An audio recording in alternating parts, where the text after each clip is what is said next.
Alors, je suis en compagnie de Benoît Tessier. Bonjour, Benoît. Bonjour. Benoît Tessier, vous êtes prêtre missionnaire auprès de la nation Huron-Wendat au village Huron. Oui. Et vous êtes également responsable des activités missionnaires et du dévoilement du legs social du 49e Congrès eucharistique international. Oui. Qu'est-ce que c'est un legs social? C'est un héritage. Dans le cahier de charge des congrès internationaux, des congrès eucharistiques internationaux, il y a toujours l'obligation que le congrès laisse à la population où s'est tenu le congrès un héritage permanent, un héritage social. Alors, c'est dans ce cadre-là que le congrès eucharistique a choisi de prendre la fondation du cardinal Marc Ouellet pour les migrants et les réfugiés comme legs social. Alors, la fondation, dans le fond, ce qu'elle fait, c'est qu'elle, même si elle existe depuis quelques mois déjà, là, elle ramasse de l'argent qui est remise à des organismes qui s'occupent des migrants et des réfugiés par l'entremise de Centraide. Alors, comme toute autre fondation, l'objectif, c'est d'avoir un fonds d'investissement puis de dépenser les intérêts tout en protégeant le capital pour que cette œuvre-là soit permanente. Alors ça, c'est important. Ce n'est pas juste un projet d'1 an ou 2 ans que le 49e Congrès eucharistique va laisser à la Ville de Québec et au diocèse de Québec en particulier, là, si on élargit un petit peu au diocèse. Alors, un legs permanent, c'est-à-dire avec un horizon sans fin, là, si on veut. Là. Et c'était avant le Congrès, la Fondation était quand même... Oui, mais c'est une occasion. Elle va continuer c'est ça. Elle existait déjà, mais ça nous permet de la relancer. Alors, il sera mis en dépôt dans la Fondation, plusieurs centaines de milliers de dollars, selon ce qu'on pourra ramasser là. Donc, c'est un engagement social concret. Oui. Et comment, justement, peut-on lier cet engagement social concret qu'est cette fondation-là à l'Eucharistie?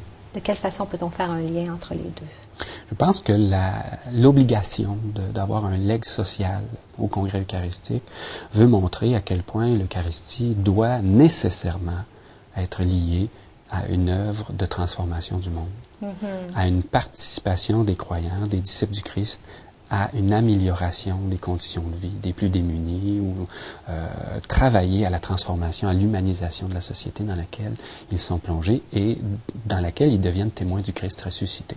Alors ça, ce legs-là est lié nécessairement à l'obligation de comprendre. Dans le fond, c'est pour nous aider à comprendre que l'Eucharistie, c'est pas un rite qui se termine, qui est fermé dans une boîte carrée. Puis après le rite, tu continues de faire comme avant. Puis tu as l'obligation religieuse d'aller à la messe, puis après ça, c'est fini, puis tu sépares ça en 2 morceaux. Là. C'est pour mettre en évidence ce lien indissociable qu'il y a entre Eucharistie et transformation du monde. C'est pour ça qu'on appelle ça mission aussi, c'est la mission. Quand Jésus dit, allez, je vous envoie parmi toutes les nations, baptisez-les, allez. Puis dans la messe, c'est le cadre, c'est aller dans la paix du Christ. Hein. C'est aller en mission maintenant. Allez-y, allez poursuivre cette intimité que vous avez pu percevoir à travers la célébration de l'Eucharistie, la présence de la communauté, la liturgie de la parole, de cette intimité-là, de cette conviction-là qu'on est sauvé et qu'on est appelé à travailler à l'humanisation du monde, ce qu'on a vécu, ce qu'on a partagé en Eucharistie, on le poursuit dans une œuvre, dans notre vie de tous les jours, au quotidien, dans nos familles, dans nos lieux de travail, dans nos lieux de loisirs, partout où nous allons. Nous sommes des témoins de ça dans le monde. Et justement, parlez-nous un peu des activités missionnaires qui vont s'inscrire à l'intérieur du Congrès eucharistique international. Alors, là aussi, les activités missionnaires sont conçues pour aider les pèlerins congressistes à inscrire de façon concrète à l'intérieur de leur expérience du Congrès une activité de transformation du monde. Alors, on essaie, à travers la collaboration de plein d'œuvres communautaires dans la région de Québec, le plus au centre-ville, pour que les gens aient se déplacer, à vivre une activité parfois très humble, là, bien, mais en la comprenant comme étant une poursuite de la célébration de l'Eucharistie, je dirais, un lien qu'on fait avec cette foi-là que nous avons et cette conscience-là que nous avons d'être des envoyés.